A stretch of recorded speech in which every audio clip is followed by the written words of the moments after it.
does is catch the football. That is beautiful. That's why I came to West Virginia, man. Ding dong, the witch is dead in Arizona. It's a totally energized Heinz Field, the power of the Renegade song. The backyard brawl, man, against Pitt. Look at that. Oh, there's Ron Wolfley. Wow! They came after Donovan McNabb, went after him, they played to win the game. Everybody's going bonkers, even the referees.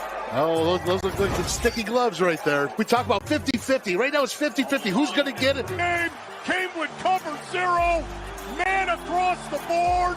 Pick up a flag because, hey, and then with the Renegade song, even flags don't count. They're going to get an Italian army behind them right there, just like Franco Harris. My goodness, that is pure guts. Give me a pepperoni roll, man. Hi, I'm Sean Martin. I'm from Bluefield, West Virginia. And when I'm back home in Mercer County, you will find me at my local Par-Mar store. We had that gold and blue pride at Par-Mar. There are literally hundreds of Par-Mar stores in West Virginia, Kentucky, Ohio, and Pennsylvania, and even more on the way. Download the Par-Mar app to save even more. And whether it's food, gas, groceries, or whatever, we have you covered at Par-Mar.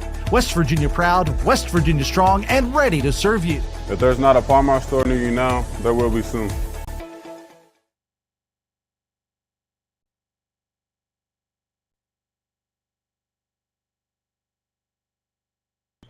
Hello, and welcome to the Three Wolves of Football. The boys from Orchard Park, the Outsiders. I'm the Wolfman, Dale Wolfley, and I'm here with my two brothers. Eldest, we're going to go back. Last week we did Pony. We broke the tradition. We're going to go back to the eldest, Craig Wolfley. Darry, how are you? Good. Doing good. Okay. I know. I was late. Okay, I'm sorry. All right. All right. I take it. I take it right on the chin, baby. Yes. All right. I was late. I messed up. Be accountable. That's right. And, of course, we got Pony Boy, Ronnie Paul Wolfley. All right, the fist is up, and I'm going to give you the fist for the both of you. I like that because you are the fighter of the family, although I think we've all had a scrap or two every now and then, a bloody elbow or a bloody knee. Anyways, it doesn't matter. But anything going on, current events today that you want to talk about, it's going to be a big week. We're going to jam all this in. But, Darry, you said you had some training. You're training my son, Maverick. Well, we've had a great training week with Mav. You know, I got to tell you something. Love your kid. That dude is just so righteous, man. I love him.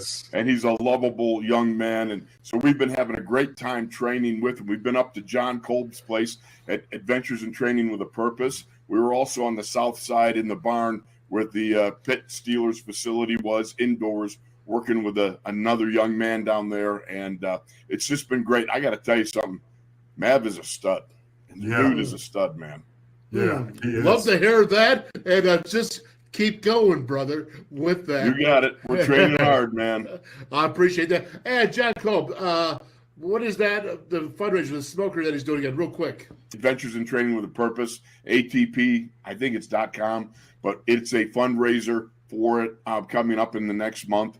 And this is about a guy having a heart for people who are suffering from all sorts of things. This is about a guy, John Kolb, who is an exercise kinesiologist. I can't even spell the word, that what he did, you know. But the fact is, he takes people that the insurance industry has left behind when they don't finish their physical therapy, because the insurance industry says, well, you're not increasing your range of motion, whatever, it's just not coming. So you're not getting better fast enough. Well, he takes them, and he's got students who are working on their PhDs and everything else, or have graduated, and then volunteering their time. And he just takes them through their physical therapy. Yes, it also includes our great armed forces men and women. He treats them, they have PTSD. That's something that's big. I know in my own family, my own personal family, we've had issues with that. And so this is something that I have a real heart for, because it's about the men and women of the armed forces, of our first responders, EMTs, people that we have, I got a gentleman, there's a a guy up there who fought with a guy who was, had a gun over a bridge and everything, and it was just horrible. And he suffered huge injuries from it. He's rehabbing from it. And it's just, these people, they grab your heart and you say, thank you for what you do, man. Yeah. Because what you do is you keep that blue line, man. It's precious. So let's get it going. Now, listen, Darry, before I give you a little shot in the arm here, because we're going to actually verify one of your stories again. Okay. But I want to know, is the tooth fixed yet? No, that's coming in the first week in February. The drilling date is in the first week of February. We're going after it, man. We're going to get that tooth. It's going to get done. I'm not so sure. I want to believe it. But I'm not going to believe it until I see it. Pony, what do you think? Yeah, no, I think he's going to do it, Soda Pop. I think he's We're going through with it, man. I'll be shocked if he does not. I think he's going to go through with it right now because he knows he's representing the family. Well, that's good. And we're going to hold you to it because we are still on every week until the Super Bowl. And then we'll find out what's after that. But again, this is the Houston Oilers. And that's Earl Campbell right there. And in your rookie season campaign, you said you were on special teams.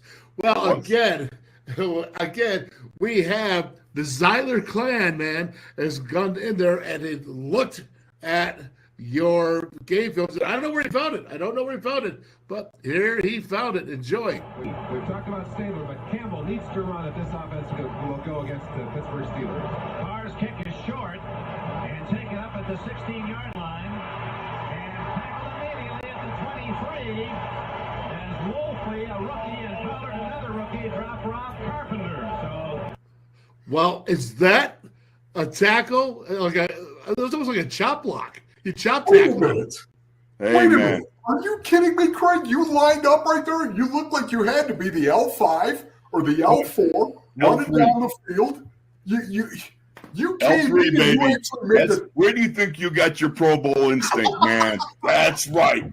We went down there. All right, L3. Did you see a parachute get popped? No. Did you see me trying to dance around? No. Went right through it, baby.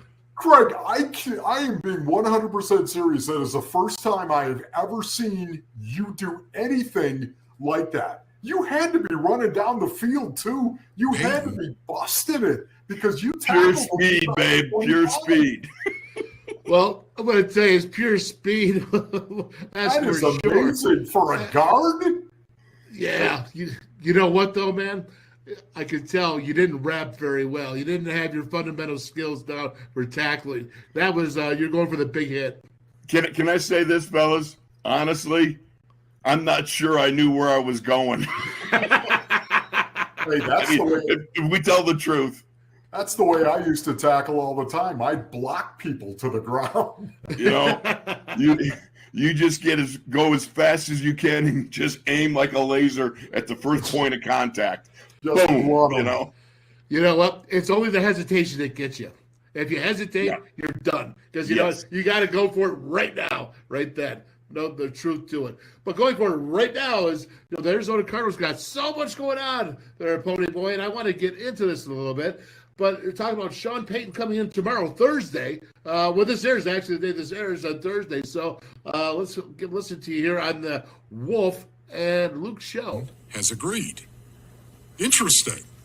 He has agreed. Well, how could you do that, Sean? We all thought you wanted to be the general manager, and of course, well, I realize that these other teams that he's interviewing with, they also have general managers that aren't going anywhere. So now this is a good sign, Basin Orleans, because at least Sean Payton has something that he wants to say to the Arizona Cardinals as well, and get their perspective on, hey, you know what? How do you feel about me coming in here and being your next head coach? Very interesting to me that he accepted this and said, yeah, we're going to do this. I'm going to interview.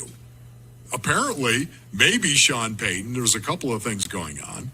Maybe he doesn't like some of the things he's heard thus far in some of the other interviews. Maybe it's just a situation as well where these teams maybe don't like what they're hearing from Sean Payton. Is that a possibility? Okay. Yeah, it's been crazy. Yeah, so again, Sean Payton. Now, I like him, but what does Sean Payton bring for you as an Arizona Cardinals, the guy that knows the inner workings of the Cardinals, who's been there for almost 20 years, and what could he bring to the table for the Arizona Cardinals. Yeah, no, listen, Sean Payton, of course, is a guy that I have the utmost respect for. I don't know about you guys. He seems like he is a class act coach. I don't know him personally.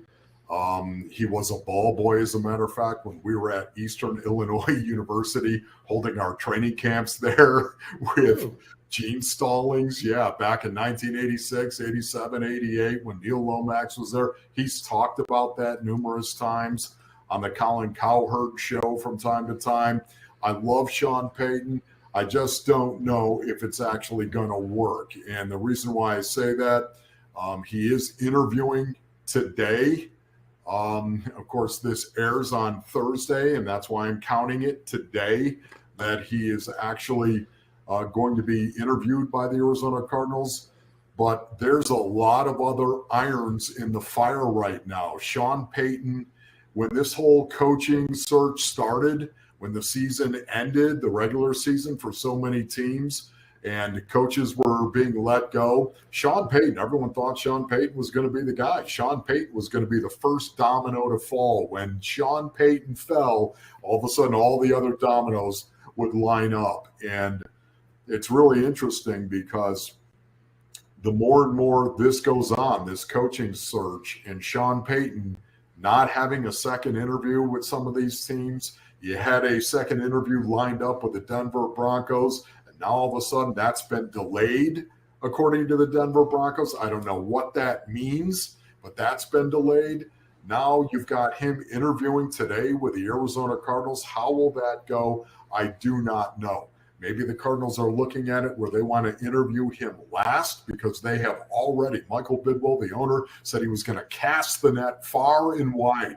And they have already interviewed a lot of coaches that are out there and a lot of general manager wannabes. Now, they hired Monty Ossenfort as their general manager, but it's been crazy. They have talked to an awful lot of people, general managers, of course, and now it's the head coach that they're looking for. Dan Quinn came in the night before, and Dan Quinn is getting hot. I don't know if you guys have noticed this, but in this coaching search now, he's been mentioned with a couple of teams.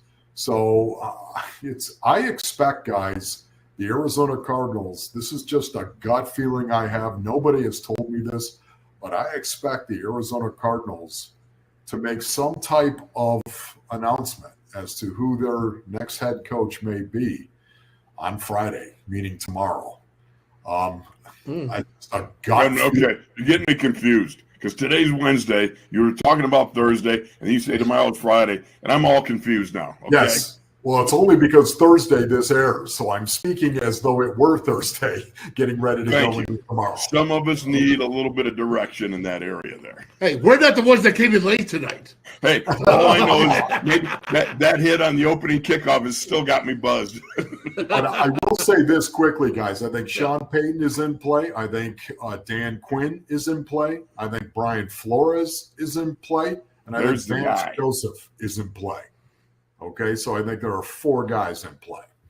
You know, if I just may say this, I really like Brian Flores, man. You know, I'll say this: he's got the big dog in him. You know, we talked about this on your show, Ron, a little bit. You talk about a guy when he grabs your attention, and when he stands up, he's got that alpha male thing going on. Yeah, and I would say that about Brian Flores. He really does grab your attention when he's in the room. Wow. I love that. One big question then is for a locker room that wasn't a big alpha male, can that locker room handle it without major reconstruction? Oh, yeah, I think there's no doubt about it. It's got to be part of the culture. And unfortunately, you guys know how I felt about Cliff. I'm fond of smart, humble people. Right. I am. And that's what he was. And I worked with a guy for 4 years. I thought, guys, that the new age of football was swinging into the NFL and it was going to go the way of college football for the most part. 4 years ago when they hired Cliff, 5 years ago, the pendulum was really swinging that way, you know, the new age of football. And I really believed, okay, maybe things have changed since I played. Maybe things have really changed. And that pendulum is swinging back to the center the way that it always seems to do. And the game of football is still about lining up and blowing somebody off the ball and doing it against their will with a little bloody knuckle and a little dark heart and a painted face. That, to me, is what the game is always going to be about. As long as you have pads in, as long as you have a mouth guard in, it's always going to be about driving somebody into the ground against their will. And that, to me, thank goodness it's like that. It's a beautiful thing, is it not, my brothers? When you step in between those white lines and you have at it. It's beautiful. Throw them down, gore them. It's great family fun. You know, it's like family fun time. Darry, this is what I want to talk about. Okay. Because I'm in Morgantown. I'm only 80 miles, 70 miles from the whole Steeler Nation thing. Obviously, North Central West Virginia has a ton of Steeler fans. I mean, it's the number one team for NFL in this area. I hear all the time about Mike Tomlin is this, Mike Tomlin is that, and, you know, he's been here, 17 years. He does have a Super Bowl. You know, he does have a couple big playoff victories, but he's not there every year. But he has also lost or had a losing season. But here's an interesting thing. I saw this from Kenny Pickett. And Kenny Pickett says, I got nothing but love for Coach T. He's my guy. I go to war for him every day.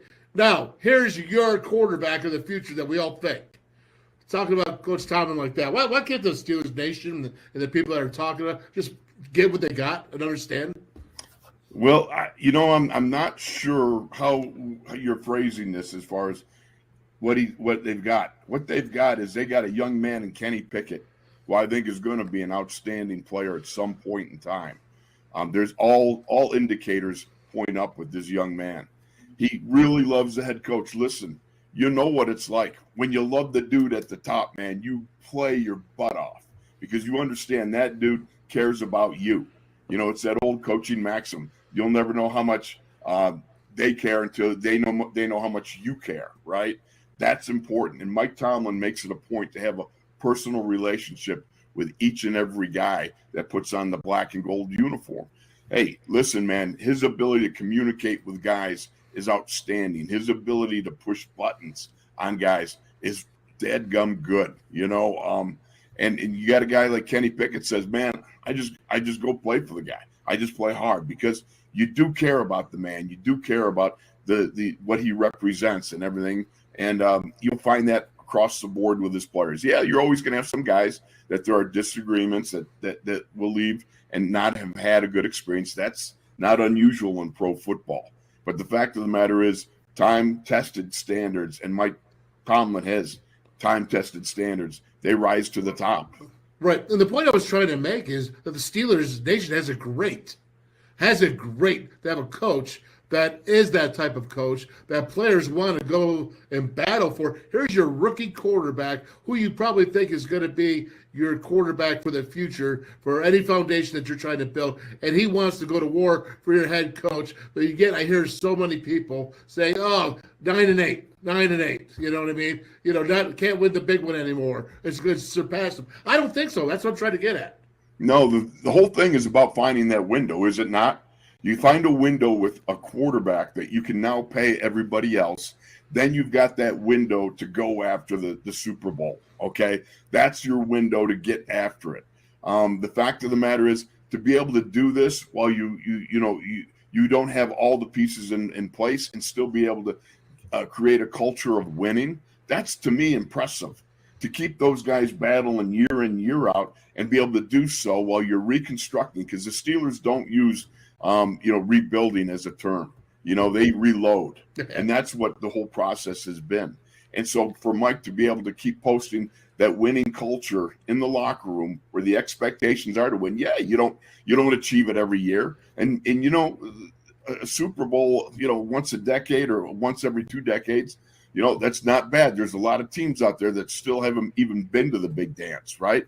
All I'm saying is I love the fact that there's a culture of winning inherent in that organization, in that locker room. And it's to be cherished because there's a lot of teams that do not have that culture of winning. And as I said last week, I believe it was about Tony Dungy, if you want to know how hard it is to change the culture from losing to winning, just talk to Coach Dunge, man. He will tell you about it. Yeah, but can I just say this, Soda Pop, too? First of all, in college I did. There's no doubt about it. Don Nalen. He was Daddy Don for the most part. My rookie year, I loved Jim Hannafin. Gene Stallings. Oh, man, Gene Stallings. I absolutely loved him. I loved all my head coaches. But can I tell you guys, I never played for them. I never. Never did that. I know where you're going. Yep. I played for my God first, and I played. I never played in a game. I always took a test, basically. And this is going to be me laying on the couch right now in front of everybody, but I guess I'm going to do it. It's the reason why we've got this podcast thing. Actually caught light, by the way, and it's shining on me right now. But, I never played in a game. It was always a test. And the test was, are you as tough as your dad? Because we're going to find out right now. We're going to find out. You walk in between these white lines right now. And I honestly think the guys, I have a PhD in losing, as you guys know. I've never been on a winning team in the NFL. I think about that for a minute. I played 10 years in the NFL. I was a team captain 8 years. I went to 4 Pro Bowls, and I never played on a winning team. That's how brutal that was. There was a lot of losing that was going on. But every time I heard a guy say, I'm going to play for you, I knew that guy was going to be the first guy to quit. I knew he was going to be the first guy to quit in the fourth quarter. You know what? Don't play for me, dude. Play for you. Play for your own pride, your own reason why you're out here playing. Play because this is how you're supporting your family. This is how you're taking care of your kids. Play for that reason. This is how you're paying your wife's Gucci card. Play for that reason right there, whatever. For me, God first, and then Ronnie, take the test. Okay, I'm getting off the couch. Okay, and you know what? I understand, Who's Gucci? and I get Who's Gucci? Gucci. What do you mean, who's Gucci? Greg, the purse manufacturer.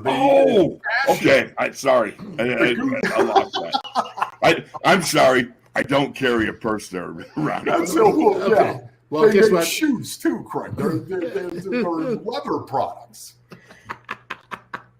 Well, I'll tell you what. What are you laughing at? I know you know what Gucci is.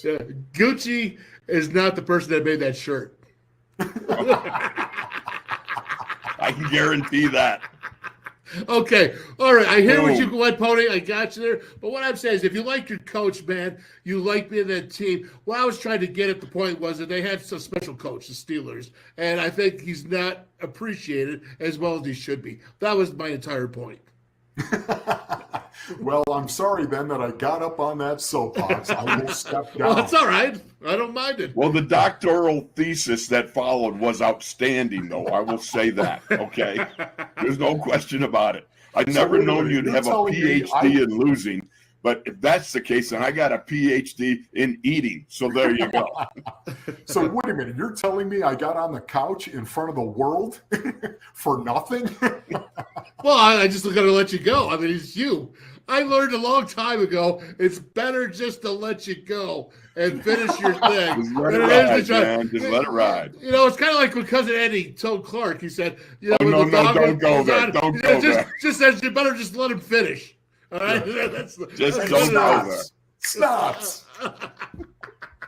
Cousin Eddie. Cousin Eddie. All right. Oh, I'm telling you what, if you didn't know better. In the kitchen. What's that? Get you something in the kitchen. I know when you said that. All I can tell you this is, okay. Think about this, man. Think about it. Cousin Eddie is not far from the Wolfley clan. Okay. So, being that we're going to get into the playoffs now. Yes. Okay. And so what I have is the Buffalo Bills bad day. So here is the best highlight of the Bills day and the worst. And you're going to look at it, you're going to see Ryan Fitzpatrick is doing a shot with the Bills Mafia fans. And to me, okay, that right there is going to be the best day. He's doing the shuffle, and he played off. And here's the worst. Stephon Diggs yelling at Josh Allen after he saw a great day. The Bills got crushed. Okay, Darry, I'm going to actually start with you. What was your take on the Bills and the Bengals? The Bengals look great. The Bengals are really looking like they're Super Bowl material. I mean, they really look good. Joe Burrows is he's just phenomenal.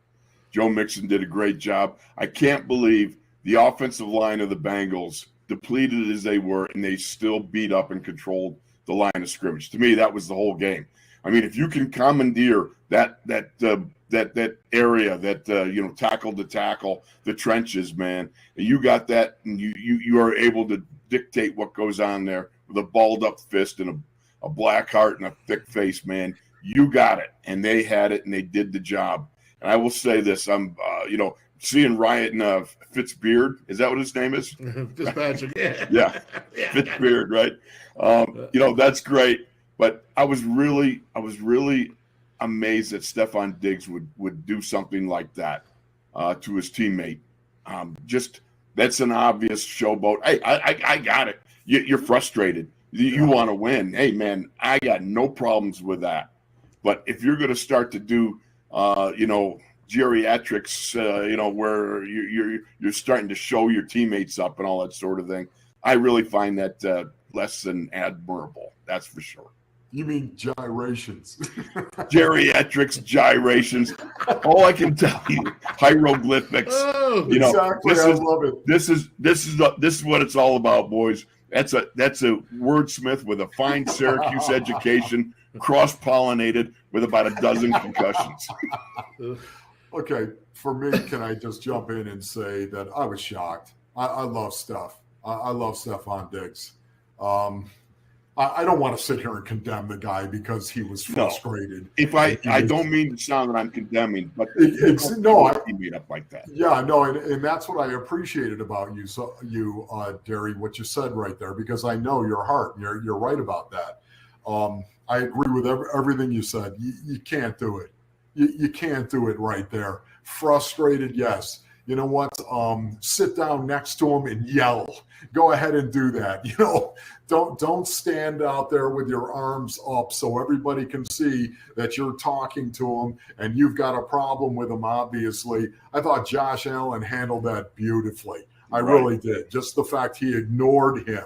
And you can see the coach sitting next to him. He was peeking up at Steph every now and then, right? But you could see Josh Allen never moved his head. He just totally ignored him right there. Have it out, man. I know I've had it out with guys. I know you guys have had it out with teammates in the locker room, wherever it may be. Sometimes it came to blows. Okay. Just don't do it. Don't do it in front of the world to try to show up your teammate. That's bad form. And I was really shocked that Stephon Diggs did that. I know he's frustrated. You just can't ever do that. Yeah, and what he said in his defense was that don't be mad at me for my attitude of wanting to win. And I understand it, but here's the bottom line that I think of the Bills is they need to get a regroup. They went through a whole heck of a lot. They went through a lot, all different kinds of distractions as a team. But they really need to stop saying this is the year. Okay, let's go on. Let's win some games. Let's go up and win and say we hope this is our year. But they start off saying this is our year, this is our year, talking about Josh Allen dreaming of winning a championship for the city and telling everybody that. Stop it. It's getting too much going, in my opinion. Bless you, brother. But stop it, man, because it's just too much. And I think it's taking too much stress on him.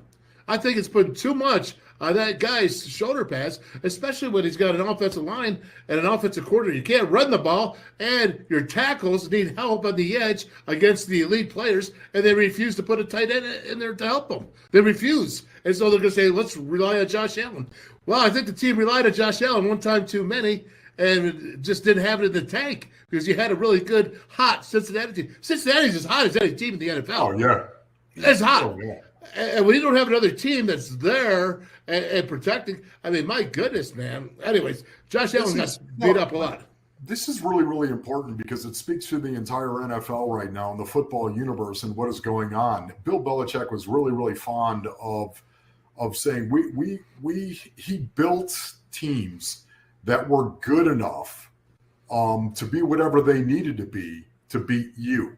Does that make sense? Like in any situation, any kind of environment, any type of weather game that he was going to play, we need to do all things. We need to bring people in here who are very versatile and can do all things, right? That matters because you saw the Cincinnati Bengals say, this is a bad day. This is a really bad, it was snowing the entire game. The footing out there was treacherous. So you know what? The offense has the advantage. Guys, we all played offense. Right. We had the advantage because we knew where our first step was going to be. We knew where our second step was going to be. We knew where we were going to place our feet. The defender is reacting so much of the time to what the offense is doing. Therefore, the offense had the advantage in that bad weather game as long as you could line up and run the ball, especially run the ball. The Cincinnati Bengals lined up and dominated the line of scrimmage by running the ball and possessing it. That's the reason why they won that game. Totally. Joe Mixon, right? Yes. I mean, unbelievable. I mean, Joe Burrow was fantastic, but Mixon was great. On a beat-up offensive line. That's the amazing part about it. That is, and we can appreciate that, knowing where we come from, and to be able to do that. And that's attitude, and that's saying I'm tougher. That's just putting your domination on it, Pony Boy. That's what you're saying. Go between the white lines, and I'm going to dominate you against your will. And that's what they did, and that's playoff football in the NFL. And that's why you love it, and that's why even as a Buffalo Bills guy who's totally bummed out, I can appreciate the Bengals and what they did, and I could look at it and say, I tip my hat to you because you took it to them and the Bills didn't respond. Unquestionably so. You know, man, it was a dominating performance. Everything was pointing the Bills' way. You've got DeMar Hamlin in-house. Everybody was excited. There's energy. There's juice. All kinds of stuff. And then all of a sudden, you could just see it getting away from them. And it was because they lost the trenches. You losing the trenches, man, is rare is the team that can overcome that. Who thought that Joe Burrow would walk into that stadium in Orchard Park, New York, where we're all from, in a snowstorm where it's dumping snow in that cold weather and beat Josh Allen at him? I honestly, and that's what happened. Joe Burrow outplayed Josh Allen. Oh, there's no doubt about it. But let's go ahead now and move on to the next game. We got the Eagles against the Giants, and it wasn't much of a competition, but let's go ahead. You can see Devontae Smith there get the touchdown, 38-7, 28-0 at halftime. What are you seeing with this Eagles, man? Because they just keep surprising me. And I'm not so much about their talent level but the way they work as a team, the way their physicality is. You see the sack there, Jones. And, of course, they just beat them up. I mean, the Giants the week before were very physical. And this week, they just took it to them and said, we're smashing you. Darry. It's fly, Eagles, fly, man. I mean, they are really doing a great job. Their offensive line, to me, is pretty darn good. You take a look at them across the board. With the Kelsey at center, you got Mailata, who's just a massive human being at left tackle. You got other guys across the board that are every bit as big. And Lane Johnson may be the best tackle in football right now, if you ask me. This dude has not given up a sack in like a couple of years. All right. Tunch Ilkin one time went 3 seasons without giving up a sack. Lane Johnson is as close to that as I've seen in a long time. Lane Johnson is an outstanding offensive lineman. You've got a quarterback that is mobile, who's got an arm, getting it done. You got a defense that's voracious. I don't even know how many sacks they got. I mean, this is a defense you see that gets to the ball and they get there en masse. They don't have one tackler. They bring buddies all the time. Well, you think about this, Soda. You think about it. The Eagles are a team that they get to the quarterback. They get to the number 1 in sacks per attempt. this season. They are going to get you. And they're also going to turn you over because they get that kind of pressure on a quarterback. They are number 6 in interception ratio, as a matter of fact. What blew my mind, once again, I'm sorry. I know that Brian Daboll came in, did a great job with Daniel Jones all year long. Oh, my goodness, the New York Giants, they're going up. There's no doubt about it. They are going up. The arc for the Giants is going up. But having said that, Brian Daboll came in there and tried to establish Daniel Jones and the fact they were going to throw the ball. In the first 4 possessions of that game, Saquon Barkley got the ball once. Once. And they were 3 and out. What are you doing? Yeah. The only weakness of the Philadelphia Eagles in that team, now the entire team, offense, defense, and special teams, in my opinion, is running the ball north-south, run it in between the tackles directly at them, because they got a bunch of really athletic dudes that are playing inside that box. You have to stand and fight. And the one chance I thought the Giants had to actually compete, I thought this was going to be a game, was to run the ball directly down their throat and do it in a very overt kind of way with Saquon Barkley. They started the game. Now, maybe it was, again, they were trying to establish, we're going to throw the ball. You don't think we're not going to throw it against you because you have a great pass rush and a great secondary? No, we're going to throw the ball. That's what we're going to. Man, I think that was a mistake to try to establish Daniel Jones like that, as opposed to just saying, okay, this is who we are. We're going to shorten this game, and we're going to go ahead and hammer that box. I think there might have been a little bit of panic in there with the Jones, because they just 28-0 at halftime, right? But the fact that Saquon Barkley got the ball one time in the first 4 series is absolutely something that, it's like saying is, let's put Daniel Jones as our main guy. Who are we paying the most anyways? It's Saquon Barkley, right? I mean, that's the guy. That's your guy. So you got to rely on him at crunch time. And I guess Brian Daboll, he's going to learn real quick, right? I mean, I think he's going to be a good coach. I think he's got it down. He was very good with the Bills last year. And Saquon hasn't been paid yet. Okay. Been paid yet. Well, he's going to be, right? This is he a free agent? Yes, he's going to be. Okay. So let's go ahead and let's just take it to the 49ers and the Cowboys. And this is what I saw and what I love. And I might over-exaggerate this a little bit. Brock Purdy. And you got Kyle Shanahan, the head coach. And Brock Purdy is just a rookie quarterback. Okay? And he did what he had to do. He managed the team with a great defense, managed the team, made some big plays when it counted, when it crunched. But that was old school football. That was a perfectly old school managed game for a victory for probably a team with the Dak Prescott that has a little more talent on the offense, being that Brock was just a rookie. Ponyboy, you go first. Yeah, no, Brock Purdy is from the Basin here in Phoenix, as a matter of fact. He's a local boy, and everybody here is just rooting for him. You got to be kidding. Even though it's the 49ers right now. Guys, for me, I never minded the fact that maybe the Super Bowl champion would come from your division. I never minded that because it forced you as a team, as an organization, to either fight or get out, right? Fight or get out, or just, to me, I never had a problem with the NFC West. A couple of years ago, the NFC West was a powerhouse. When the Cardinals were rolling, it was a legitimate powerhouse with Russell Wilson up there in Seattle, of course, and you had the Rams going to the Super Bowl, winning the Super Bowl. So you had a very tough division, and I never minded that. And now you got the 49ers with what I think is the best roster from top to bottom in the National Football League.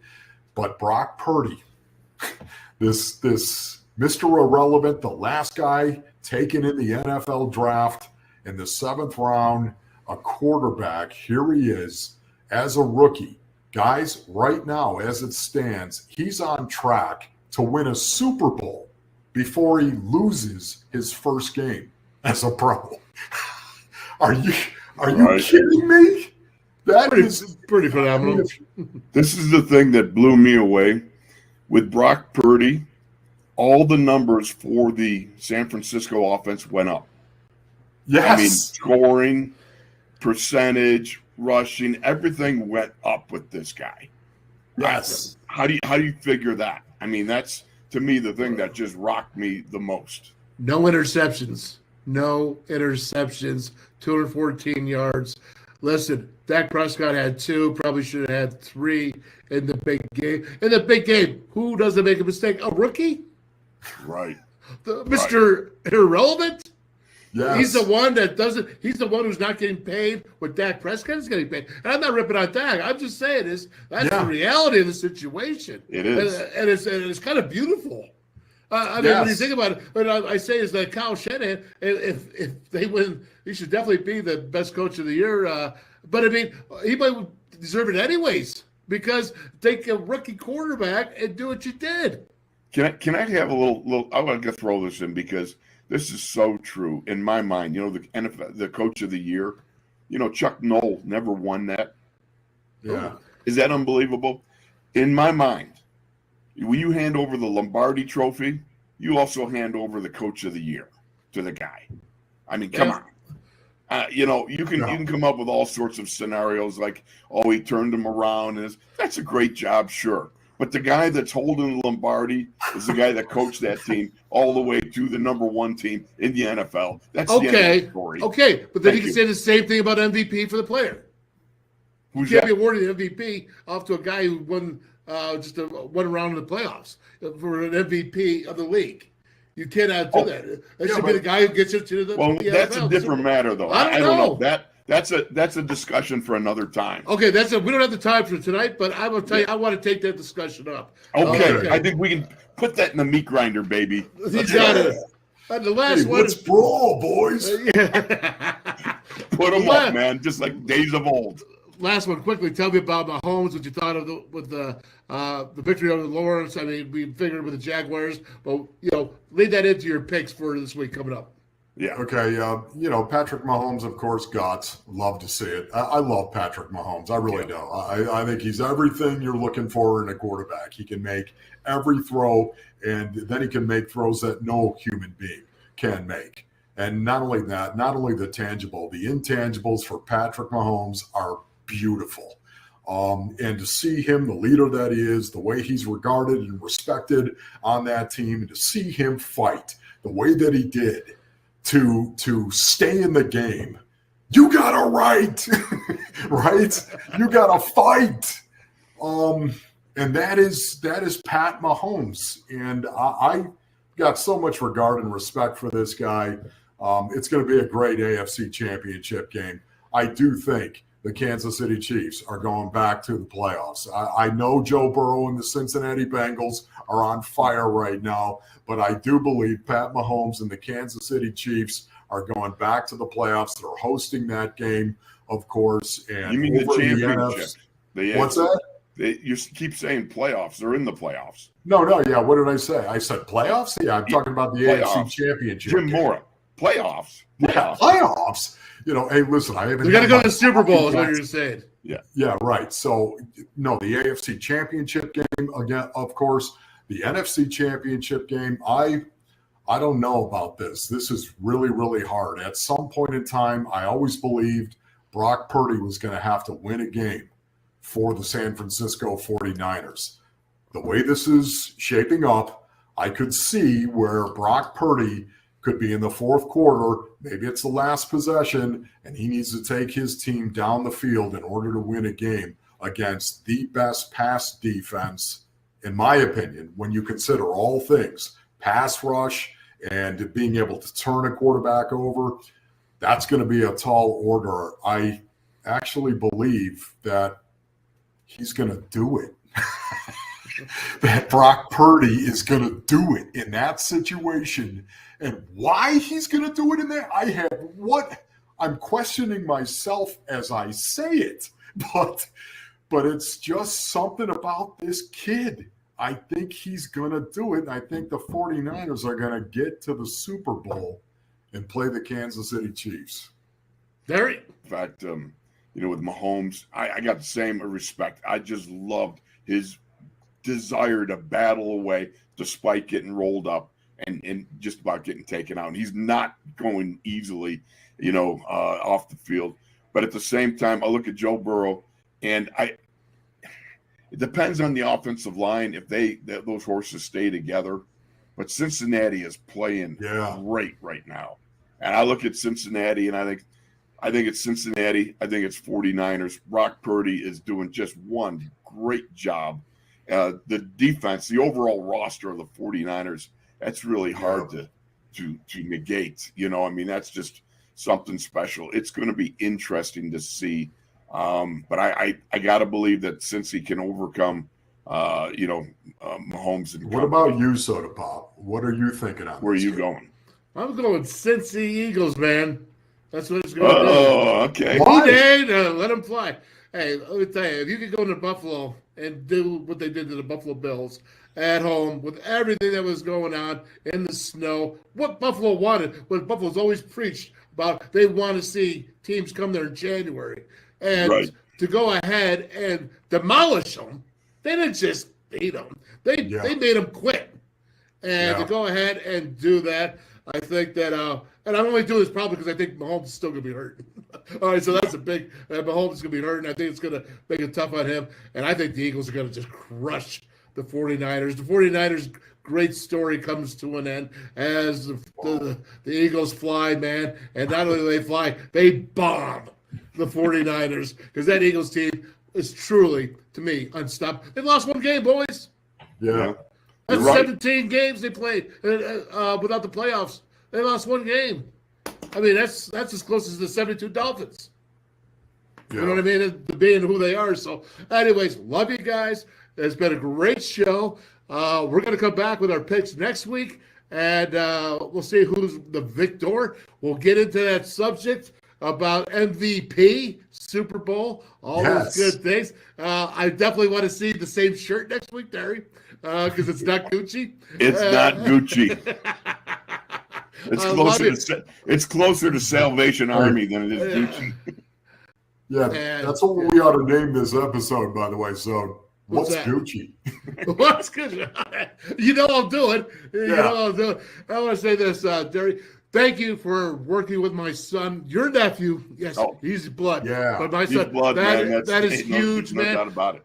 And this week, happy birthday to Vetter James. Hey, Vetter, he's 13 years old, teenager.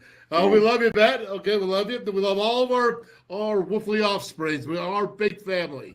That's right. Hoopy, we love you. Love you, Hoopy. Love you, Hoopy. And that is a Three Wolves of Football. Gucci.